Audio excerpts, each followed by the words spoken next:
All right, we are live with Dr. Jessica Stahl. So thank you for joining the show. Thanks so much for having me. This is an exciting opportunity. I know we've been doing this for a while, so glad we got to make that happen today. Yeah, same here. And I'm really looking forward to, you just us really relying on your expertise, what the things you know, the things you learn from working with other roofing companies and stuff like that. So before we get into power, people, and profits, just kind of let our listeners and viewers know who you are, what's your company, what do you do, stuff like that. Yeah, so my company is Ignite Results. We started our company last year and we're quickly growing. So my background, people ask me, how long have you been in roofing? And I'm like, my whole life.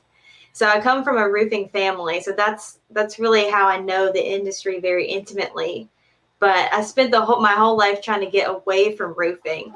But it's kind of like the mafia. So like once you're in, you're in. So I'm here in roofing, just being able to bring all of my skills from getting my PhD and all of the experience I have for working with multiple companies doing consulting. That's great. Well, I know you're already helping some bigger companies and working strategically with very influential people in the industry, which is so cool. And we got to spend some time together at the SRC Summit, and I got to know you a little more and kind of what you're doing, what your mission is. And there's just so much alignment with what you're doing and what we're trying to do. And it's just fun. It's fun when your focus is on helping other people win. So Mhm. when we were talking about what we could talk about, there's so many things we could discuss, but we talked about power, people, and profits. And so let's talk about that. First, what do you mean by power? So power is owning your personal brand. And that's really where we start. A lot of roofing companies, they start with, let's just go into the technical expertise. Maybe it was a past salesman. They're like, oh, we can do this better. Let's just jump right in. But in that sense, you're just creating the same type of roofing company that you came from, or the same type of roofing company that you see everywhere. So your power is really what differentiates you as a company from everyone else. And so we often refer to that term as branding. So who are you and what makes you different? So that's how we define power to start out with. And there's several components that go along with that aspect. So let's break that down. When you talk about a company's brand, and this is something that comes up a lot, and for some reason I feel like it's one of those terms that gets a little confusing. What do you mean by brand? How do you break that? What are the different parts of a brand? So I think what most people think is like, oh, your website and your logo, that's your brand. But it's really an all-encompassing term that differentiates your company from other people's company. And at the core of that is your mission and your vision and your values. So that's something that's often overlooked. As we're talking, it's people get excited, let's start a roofing company, so much money in it. But really before you start, ask yourself a few key questions about, I'm starting this roofing company. Why do I want to do it? In the end, what do I want to accomplish? So starting with the end in mind, is it to build communities? Is it to empower the lives of your employees? Is it to be a disruptor in the industry and bring innovation where there is none? So starting with the end in mind of what do you want to do in the end? And that's going to provide your big vision. And so often we're going through, even this past year with so many changes of COVID and the way we're doing things and going digital in so many aspects. So when you're faced with all these changes, having that vision that keeps you on track is undoubtedly one of the most important things you can do for your company. So when you're thinking vision, that's going to be your long term. And then your mission is how are you going to accomplish your vision on a daily basis? And that really gets into what are you doing now? So is it we want to be using the highest quality products? We want to be connecting with our community. And so actually I have a couple mission statements that I found really inspiring. So one is from Workday. So Workday was founded on a disruptive idea to put people at the center of enterprise software. So you could have your mission statement to be just really short and pithy, or you could have something longer, like Crest Roofing. I think they've done a great job. So from roofing to gutters and windows inside, we understand the importance of not only protecting your largest investment, but also the importance of having a beautiful finished product. So just having that direction and something that's really clear to you with your mission and vision is the foundation of your company. That's really good. And I like the distinction you made there with vision as this kind of long-term goal, this picture of where you want to be, but your mission is your kind of the present, how we get there, how we do what we do, how we define who we are. I think that's awesome. And a lot of people don't, there's just so reactive instead of proactive. And Mm-hmm. the owner of the company is just mired down in the day-to-day activities and their hair's on fire. And it's, people are popping into the office. Hey, do you got a minute? Do you got a minute? And they can't step back and plan. So I think that's great that you define that. And that's where you get your power to kind of get what you want out of your business. Exactly. What about, I know you talked about also in addition to mission and vision, there's a way to make it practical with setting up personal and professional goals. So it's, look, at the time of the recording of this podcast, it's the beginning of the year. People set goals and they either don't accomplish them or they accomplish them in the short term. They don't stick with them. So what's some tips you can give us on how to set goals? Yeah. So before we talk about goals, let's just talk about one more piece that can help define your goals, and that's your core values. So a lot of people will say like core values, oh, that's like teamwork, integrity. Let's just put these words on a wall and just see. We'll just say, these are our values. We'll tell customers about them. We'll tell our employees, but those aren't really core values. Those are just words. So in addition to your mission and vision of where you want to go and what you're doing, we also need to know, more importantly, how you want to be in the process. So defining those core values, which is what is something that's more important to you than money. That's a really great way to start. So your core values are going to be helping your team and you make decisions whenever stress hits. So it's like, some core values. So multiple companies could have the core value of service, but how are you really defining that? So being able to define service in a way that connects to the emotions of your employees and your customers. So the core values, when we're thinking of mission and vision, this is more technical writing, but values is the emotions. So when you're building a culture, that's where you need to focus on, is those emotions and what is going to connect people to your bigger purpose. And that is your core values. And that's how you're going to establish culture. And really your power is being able to connect to the minds and the hearts of your employees and your customers. So really, how are you going to communicate that? So taking, even a day-long planning with your team to map out these core things, your mission, your vision, and your values. You can just take a step back, whether it's, a Monday, everyone gets in the office, sets that time aside to think through these things. Just think about how powerful your next year is going to be now that everyone's on the same page. That is so good. I love how you said it's what you want more than money. And tapping into the emotions. That's so good because, some people that are really logical, they think, oh, I don't want to bring emotions into this, but the problem is people are emotions. people, Right. people are largely defined by how they feel about any given number of things. And if people aren't excited to do to work for you and work with you, which is an emotional feeling, and people don't feel rewarded and they don't feel good and happy, which is more emotions, that they're not going to stick around. So I love that you spoke to that. So that's your power, like you said, is connecting with people. So when you say that lines up with your goals and like maybe do a day-long planning thing, is this something that you help companies do? Do you go out and help them sort through this stuff? I think it's always great to have an outside perspective. And so we've helped companies do a lot of this. So whenever I was in Fortune 100 companies and on Wall Street, we had multi-day sessions with key leaders.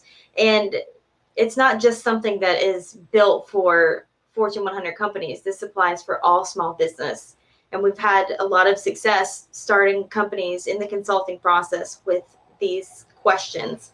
So when we work with contractors, we usually do 3 1-hour sessions: mission, vision, and values. And depending on how big the company is, it could take longer because we'll have more leaders in there. But just having that outside perspective and having someone professional from our company being able to facilitate that conversation and be able to bring it all together.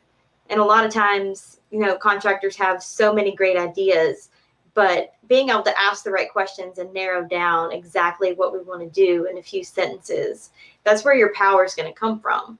Having these wonderful ideas and knowing who you are, but being able to communicate them in the way that touches the hearts and the minds of your employees. That's good. Yeah, and there's just something to having somebody like yourself to come from the outside looking in with an objective mindset and objective perspective to where you really can uncover strengths and weaknesses a lot better than somebody that's in it. And you can start to kind of lose your focus. And so I think that's awesome that you do that for owners of roofing companies, general contracting companies. And so as you get into helping them understand who they are, and that's really where they derive their power, their ability to do something worthwhile. Mm-hmm. Let's get into, unless there's more you want to, is there anything more you want to say about power? Yeah, I think like the goal setting is what is going to be your action items. So after you have your plan of where you want to go, what your specialty is, how you want to be in the process, your goal setting is actually your action planning. So there's only so much you can accomplish in a year.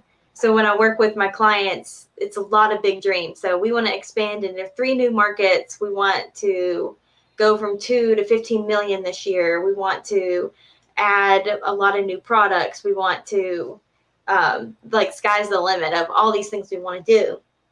So being like really practical and honest about what is realistic, but can actually stretch you to get there. And so if you're focusing on so many different directions, you're almost like spinning in that hamster wheel of we're trying everything, we're putting all this energy in, and we're not getting anywhere. So your year-long plan is exactly what you want to focus on. And so we take that year, like, what do you want to accomplish in 2021? So we've been doing this for several roofing companies over the last, November and December. And we break it down quarterly. So if we want to accomplish this in a year, what needs to happen Q1, Q2, Q3, and Q4?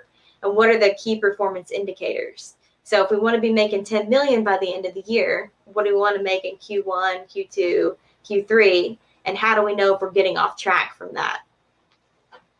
That's so good. I'm a big believer that if you don't break it down into really clear quarterly goals, it's just way too easy to get off track, and it's hard to hold people accountable. It's hard for people to know what their marching orders are, and it's hard to hold people accountable. So that's great. Let's make it real. Let's make it time sensitive. What are you responsible for over the next 90 days? And let's get after it. And I like that you spoke to having a lot of big goals. One of the things we like to say is that if everything's a priority, nothing's a priority. Exactly. I mean, if you want to expand into 3 markets and you want 10 new sales reps and you want 4 more company trucks and all this, oh man, well, guess what? Almost none of that's going to happen now because you're running in 5 different directions. So I'm really glad that you spoke to that. And so now that you've really unpacked what the power component is, just having a company where your culture is clear, your core values are clear, your strategic plan is clear. So now you're really tapping into your potential as a company. What about the people component? Let's get into that. So your people are your only unique resource, the foundation of the company. And if you want to accomplish anything, you're going to have a great team. And so I feel like, when we talk about what we do as a company and our motto, so our motto is people first, profit guaranteed. Whereas other companies, not knowingly, maybe profit first, people are expendable. So really focusing in on, if we're going to do this, we need to have a great team. And so then the next question is, well, how do I get the right team? How do I hold them accountable, train them? What if we train them and they leave? So we get a ton of questions. So the first place to always start when you're building a team, we're like, should we train the people we have now? What do we want to do? The first place is your hiring process, always. It's like, which comes first, the chicken or the egg? It's always the hiring process. Hire the right people, then be able to develop them. Because chances are you have many people in the company that aren't the right fit in the first place. So starting over and building that hiring process. And the way that you're going to do this, and this is really what we specialize as a company, is you want to find people with the right skills, the right personality, and the right culture fit. And so that's why going back to your core values and who you are as a company is going to set the precedent for everything you do when you're building a team. So when you're doing the hiring process, a lot of people, first, the hiring process is pretty much the most dysfunctional part of an organization.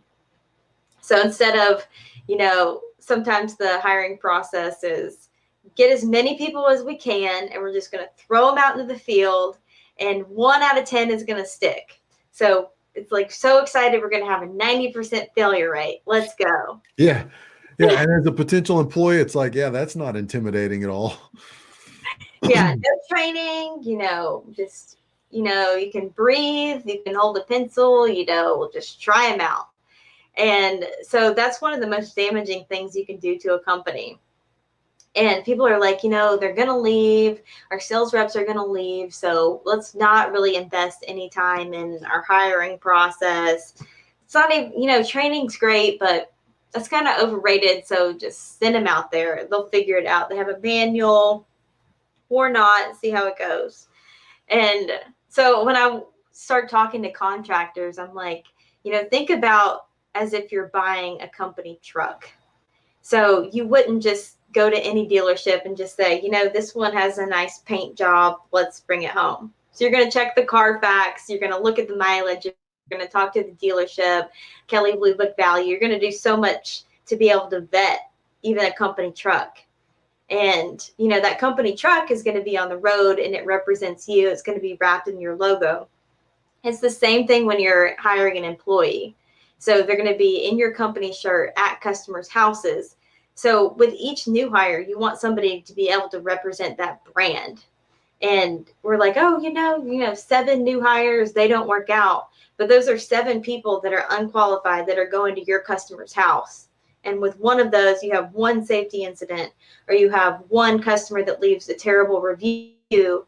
That's your company's brand that is being tarnished. And that's really what you have. Your difference between you and the other 10 roofing companies in your area is your reputation. So investing in that hiring process first and foremost is the way to ensure that you're not only growing, but having a brand that sets you apart from other people. Yeah, that's huge. I mean, so there's a couple of things I want to ask you in relating that. You mentioned before we had this call, you said the number one problem in the industry is finding and keeping qualified talent. Mm-hmm. So why do you think it's so hard in the roofing industry? Because in some other industries, you have a big pool of talent to pull from, and people who are very qualified with a track record. And so, it's sifting through people that are very qualified to find the best Mm-hmm. versus sifting through people that maybe aren't qualified at all or whatever it might be. So if you were to try to pinpoint the biggest, reason for that in roofing, what do you think it would be? Yeah. So, I think there's some outside factors that I can talk about that are going on just in the economy, the way that the workforce is shaping. And then I can also speak to what are some challenging factors specifically in roofing. So, one, there's just a labor shortage in the trades, and we've seen that on the rise. More people are going to college, less people are wanting to go into the trades. When we're thinking about, and more people have more opportunity to do anything, to go anywhere. We see with technology rising, there's more possibilities. As 20, 30 years ago, less people are in college. Most people are following in their parents' footsteps, taking over the family business. So we have seen a shift there. I think so that's going to be the problem in all trades, not just in roofing. So there is a smaller talent pool, and that's going to continue to be like that. So you're not going after just thousands of qualified candidates. You're really going to have to be swift in your hiring process and have a company that has great culture in order to attract those people.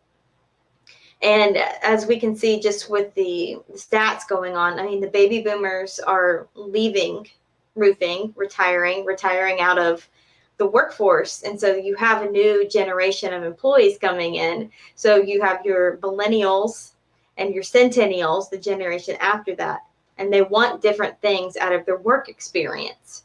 So when we're thinking of, this like hustle and grind, the good old boy culture, some of the things you would think in traditional roofing, that's not where people want to work.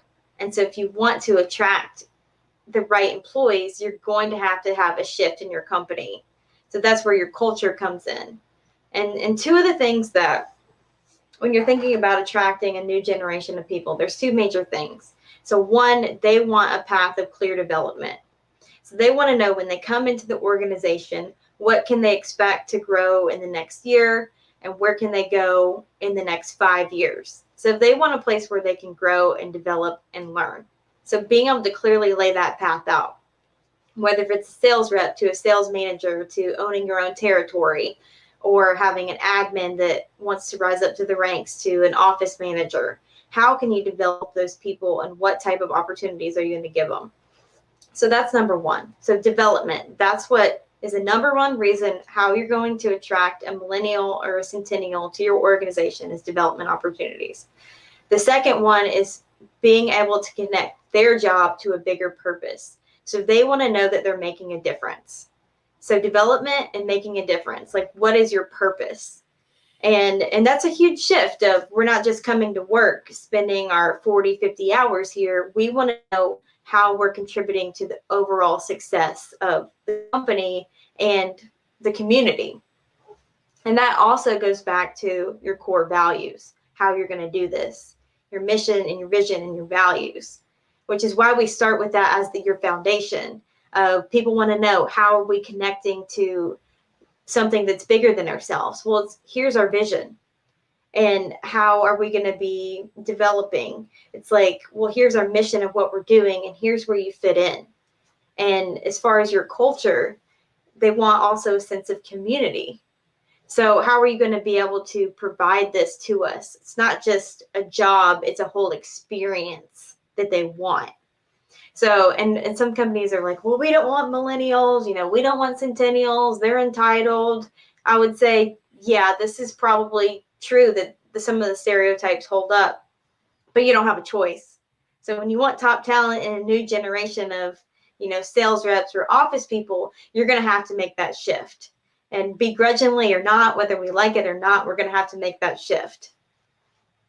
Well, that's really good. I love what you're saying there about basically making sure that all these things align and go back to really the first thing we talked about, which is your core values and your culture. And there's just, like you said, there's no way around it. I can't even keep up with all the generations, millennial, centennial, it just gets so confusing. But it's like, look, if you want to attract the right people, you need to be that person.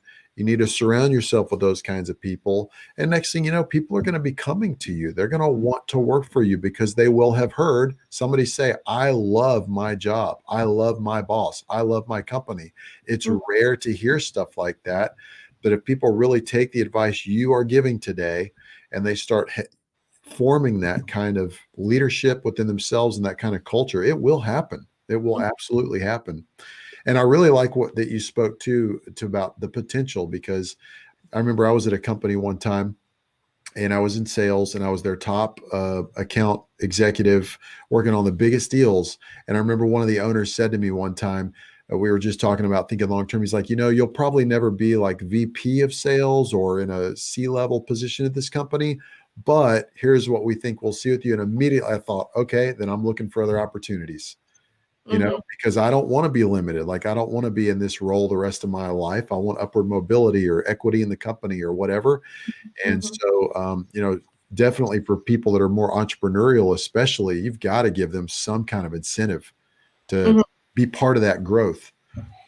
So, the next part that we talked about is profits. Now, Mhm. we're going to kind of turn this on its head. So, we talked about power, we've talked about people. What do you mean by profits? So I think, we start out, okay, how much money do you want to make at the end of the year? Okay, I want to make $10 million. So it's, we often just jump into how much money we're going to make. But looking at the practical side, you're not going to be able to do anything without your team. So with profits, it's all about your investments. So you're going to have to invest your money somewhere. So we invest money in our marketing to get new leads so that we can make more revenue. We invest in our tools and our website and our company trucks. We're investing all these because they clearly tie to a profitable outcome. So it's the same thing with your people, but it's often the last thing and the last place that we invest. So it's really okay, we're going to get this new technology and we're going to get everything we need, and then we'll focus on developing our people. And that's really backwards. So it's, yeah, you have your power and your people, and that's what's going to equal your profit first, rather than going backwards of, we want to make this money, so we're going to use people as a means to an end. And I think that that's really the radical approach that we teach at Ignite Results, is that your people are in fact the foundation of your company, and without that investment in them, there is profit and there is no company and there is no sustainable growth. That's so good. So, one of the things we discussed is, and you just spoke to it, is people are bringing on the wrong focus when they try to run their company. They're leading with a focus on the bottom line and less about Mm-hmm. people. But when when you have an owner that may be listening to this right now and think, okay, I can start investing in my people, and then they're just going to leave. What would you say to that? Yeah. So one of my favorite quotes is, what if we invest in great people and they leave? And my response is, what if you don't and they stay? Oh, That's from Jim Collins' Good to Great. And so that's always, and I'm working with a client right now, and that's really a fear-based mentality and not really one of potential and of growth. So anytime you're based in fear, it's really about hoarding resources, control, what can we do to just ensure that we're going to get everything the way we want, rather than having an open and growth mindset of working with people to potential. And and this goes back to, let's just, the strategy of hiring on 10 sales reps, sending them out into the field because they're going to leave anyway. And with that mentality, that is in fact what is going to happen. But investing in the right people and the right training and having the right culture, people are going to want to stay. So I had a client, okay, let's, make them sign a non-compete. We're going to have them say, okay, you can't be in roof sales at all for the next 2 years, like putting all these constraints on them. And people are going to be where they feel fulfilled, where they're being developed, and where they feel connected. So it's really not the question of, if we invest in this training and then they leave. It's really as, if we invest in this training and we actually are following up with our culture, and we're creating a place where people feel motivated rather than controlled, then you don't have to worry about your turnover. Retention comes as a natural result of people feeling valued in the company. so that's the positive outcome if you invest in your people. What's the negative outcome if you don't? And so, yeah, there's a couple ways. So the people that are saying, we're gonna just find whoever out to the field. So one, I mean, if you're hiring 10 sales reps and we're only getting 2 to stay, if we could hire 10 sales reps and get 8 of them to stay, think about the millions of dollars that are on the table there. So when you're not investing in the training, you're not creating a company culture, you're losing 8 sales reps that could be making you millions upon millions of dollars. So essentially there's no traction in your organization. It's just, instead of growing, it's turnover after turnover and rehire and lack of motivation. And then I think, you're like investing in a training program. People are like, oh, I don't really want to spend money on doing this. We're just, come up with something in house. But thinking about preparing, we are going to have some turnover. So having training be as efficient as possible. So getting your guys up and ready to go sell, or being efficient in the office, is also going to be giving that motivation factor. Really having like solid training. And if they do leave, the investment there is only a month versus, dragging training out over 6 months where all this investment is being dumped in, and really narrowing that down to, these are the specific things, these are the support that I can give you, and approaching it that way. As we talked about earlier, your safety incidents, one safety incident, one bad customer, and your reputation is tarnished. That's like, so you're spending all this time and energy on damage control rather than being proactive in growing your business. That's so good. I think you've really unpacked a lot of great stuff here. And something that comes to my mind is, when the owner of a company goes through this hiring process, they have all these expectations for these. So let's talk about salespeople specifically. They have all these expectations for salespeople. But what you're doing is you're saying, you're kind of pointing the picture at the owner, like, hey, let's get some expectations on you, owner of the roofing company, for what are your expectations? What is the outcome you expect from your training? What's the outcome you expect from your culture? What's the outcome you expect from the core values you have? Really, we need owners and, executives in roofing companies to take a look in the mirror and say, set some expectations for yourself. Because you and I both know that if somebody leaves, a lot of times it's not because that, that people say that people don't leave companies, they leave bad bosses. Yeah. So I think, and that's like the first part where we start with our goal setting is, what do you want from the company and what's your part in it? So anytime, I love the book Extreme Ownership. So it's talking about anytime someone's failing in your organization, you always have a part in it. So you are accountable for the success of all your employees. So when someone's failing, they either don't have the right leadership, they don't have the right resources, or they don't know what's expected of them in the first place. So coming up with, really getting clear with the owner at the beginning of this, is setting out expectations for each role, knowing what type of training is involved in each role, and knowing and having on day one some type of standard operating procedure so they can get up to speed. So that eliminates the fact. So now they're getting in there on day one, they know exactly what they're supposed to do.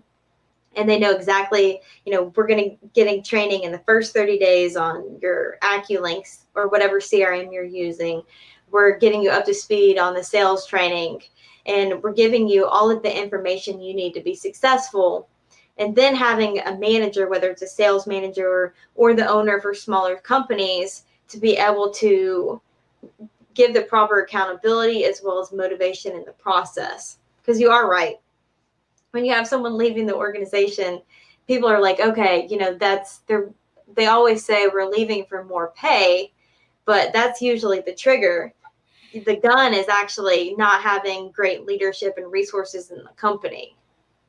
It's so good.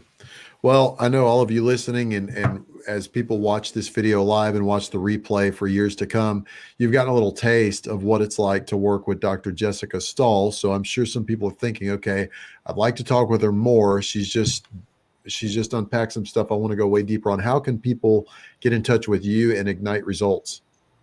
Yeah, so you can get in touch with me by our website. So it's www.igniteresults.net. You can find us on Facebook, Ignite Results Consulting. We're very responsive with the message, any type of message, any type of contact we get. And the first place is just to start And I'm always willing to be able to set up free strategy sessions with contractors. We're super passionate about what we do, and I absolutely love talking with contractors. And they may not be the right fit for us, we may not be the right fit for them, but we're always willing to start and help. And then if we do decide to work together, we're not just some business in a box company with here's your off the shelf strategy, steps 1, 2, and 3. We're working with them to design something that's very specific to their goals and their culture. And we absolutely love what we're doing. We've had amazing results. We've had 3 clients this year or last year who have doubled the revenue, and 2 more that are on track to do so. And it's awesome to see, like, once you have the right people and the right systems in place, being able to see that growth, and companies that have been stagnant for years just be able to grow 10% each year, and now being able to grow at a rate of like doubling their revenue. That's exciting for us. And really our impact on the industry is really up-leveling the industry, bringing people to reach not only professional goals, but able to reach their personal goals in the process. So building companies that are both profitable and fulfilling is our mission. That is so good. Well, thank you so much for joining us, everyone listening and watching. Dr. Jessica Stahl, thanks for being on the show. All right. Thanks so much. Looking forward to spending time on the podcast another time and really getting to know the audience better. Absolutely. All right. Thanks so much.